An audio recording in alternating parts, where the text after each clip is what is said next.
Hello, class. Okay, today's notes, or this week's notes, are going to be about graphing polynomial functions.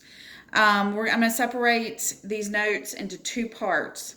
And I'll go ahead and tell you, I'm going to use the same examples for each part, and you'll see in a minute what I mean by that. But we're going to do, for each example, we're going to go so far into the example, and then on the next set of notes, part 2, we'll finish the example. So I'll explain that a little bit more as we get through it. But just to let you know, you're going to be using the same examples for both parts of notes. Okay, so we're graphing polynomial functions. We have graphed quadratic functions before, and if you remember, quadratic functions graph as a parabola. Remember, it's a U shape. It's either opens up or it opens down.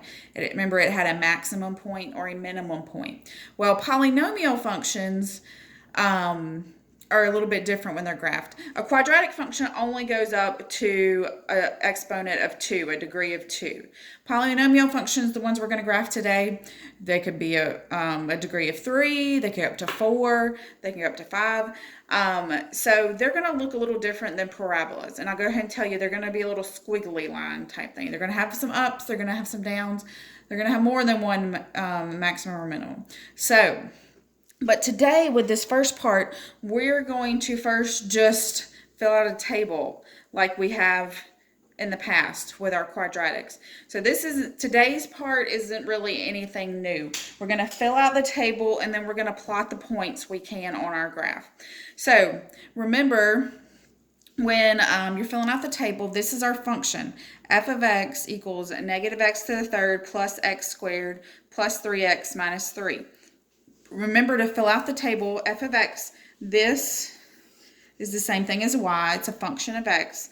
So we're going to plug in each x value into our function here to find the y value. What is f of x going to be? So I'll do an example. So we'll first start with f of negative 3. So everywhere there's an x, we're going to plug in a negative 3. So that's negative, but x is negative 3 to the third power. And then we have plus x is negative 3 squared plus 3 times x, which is negative 3, minus 3. Okay, so remember, we're going to put this in our calculator. So anytime you have a negative right here, those are negatives. This one right here is a subtraction. That's the only difference. When you're putting in the calculator up here, make sure you put the parentheses for everything. That does matter with your negatives. Also, remember, if you're raising it to the third power, you want to say, so you would say negative, parentheses, negative 3, close parentheses. You're going to use that upside down V and the 3, okay? And then you'll put the rest of it in. So, if you put it in your calculator, you should get... Let me look at my notes. You should get 24. So I'm going to fill that in as 24 right there. Okay, what I want you to do is pause the video right now, plug in each of these values for x to fill in the rest of the table. Okay, pause it, and then you can come back to it to compare it to, I'll fill in the table. Okay, so now that you have plugged in the values, I'm going to show you what I got. So I got f of negative 2 should be 3. F of negative 1. Well, did I miss that one? Well, I think I missed that one. Hold on. Let me put that one in the calculator real quick. So we've got negative 1 to the third power plus negative 1 squared plus 3 times negative 1 minus 3. Okay, and on your calculator, I was just going to show you.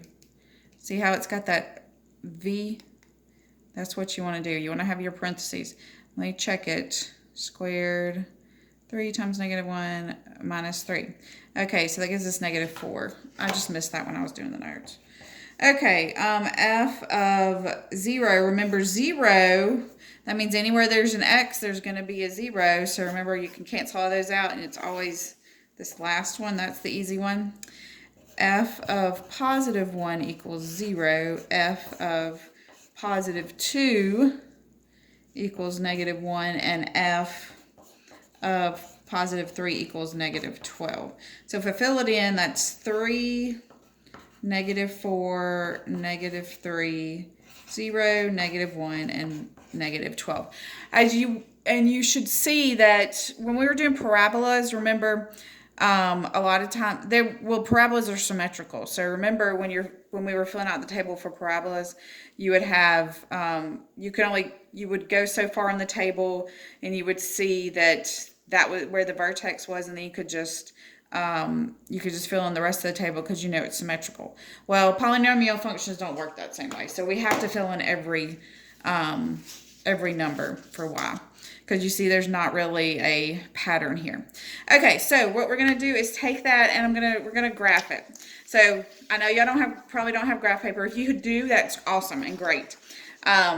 But you probably don't. So I'm going to just draw the graph just like you would on your own paper. So we're going to we need 5 units up, 5 units down, 5 units left, and 5 units to the right.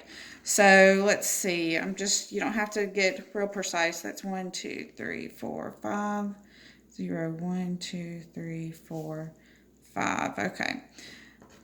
And remember, this is a sketch. It doesn't have to be perfect. 1, 2, 3, 4, 5.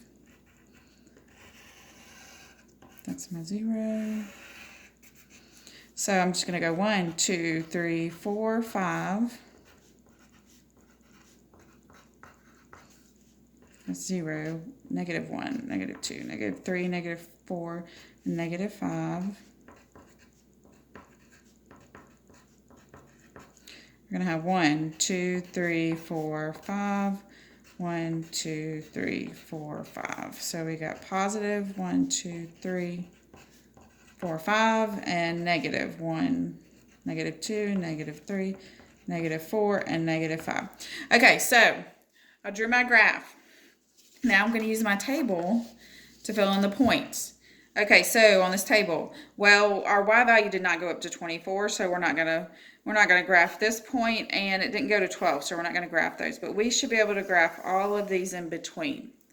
Okay, so x was negative 2, y is positive 3, so that's gonna go right here. Then we have x is negative 1, y is negative 4. Then we have x is 0, y is negative 3. Then we had x is 1, y is 0. X is positive 2, y is negative 1. And then we're going to stop there. So you see they're kind of all over the place. So what you have to do is you start with the point that you graph to the very far left, and then you just follow it until you get to the point you graph to the very far right. So, and we want to do it curvy. It's still a polynomial. I mean, it's still a function. And what we're going to do is we're just going to connect them right now. Okay. We see that it curved down, and then it curved up, and then down again. Okay, tomorrow we're going to finish this graph, and we're going to say, so we're going to talk about the end behavior. What's happening on these ends? Because they keep going. It doesn't stop. So it could go up over here, or it could go curve and go back down. It could go down over here, or it could curve and go up. And there's some things that we have to look at to determine what kind of end behavior it has. Okay, so that's to be finished in the next note. So you want to keep up with that. Leave some space on there for the tomorrow's note. Okay, we're going to do another one. One more. Okay, so this one, our function is x to the positive 4, or x to the 4th minus x to the 3rd minus 4x squared plus 4. So we, again, are going to fill in our table with these functions. So I'll get you started again. So f of negative 3 equals negative 3 to the 4th. Remember, always put x in parentheses. And then it's minus negative 3 to the 3rd minus 4 times negative 3 squared plus 4. Okay, again, let's figure that out. If you put all that in your calculator, f of negative 3 is 76. Okay, so I want y'all to pause the video, fill in the rest of the table, come back, and check with what I've got. Okay, so let's fill in the rest of the table. I've got f of negative 2 equals 12.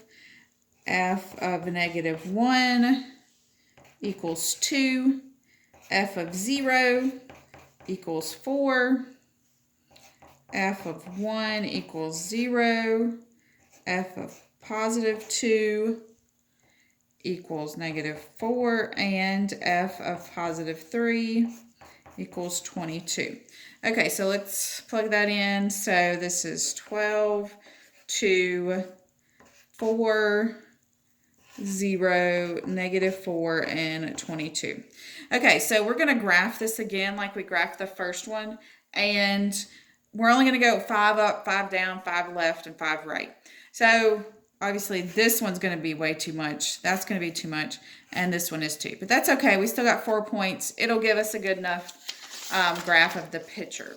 So of the graph of the function. So we are going to sketch our graph again. Again, it doesn't have to be perfect. 1, 2, 3, 4, 5, 0. I think I went down a little too far, but that's okay.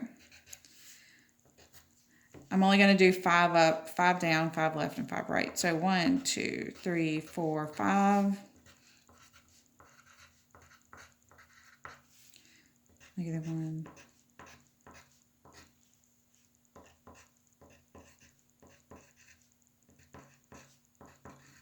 Okay, I'm not going that far.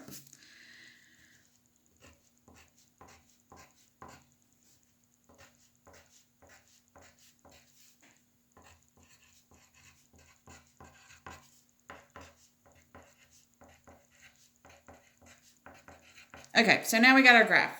It's good enough. Okay, so we're going to graph our points. Remember, we're going to go from the table. So these ones in the middle are the ones we can graph. So we're going to start with x is negative 1 and y is positive 2. So we're going to go there. X is 0, y is positive 4. X is positive 1, y is 0, and x is positive 2, y is negative 4. Okay. Again, we are going to go from the left. We're going to curve it. And this one is a little bit, we don't have as many points, but that's okay. So we're going to stop right there today with the notes. Remember, tomorrow we're going to determine whether on this end, if it's going to just keep going down or if it's going to go back up, or over here on this end, is it going to just keep going down or is it going to turn up? So we will pick back up with that tomorrow. Y'all have a great day.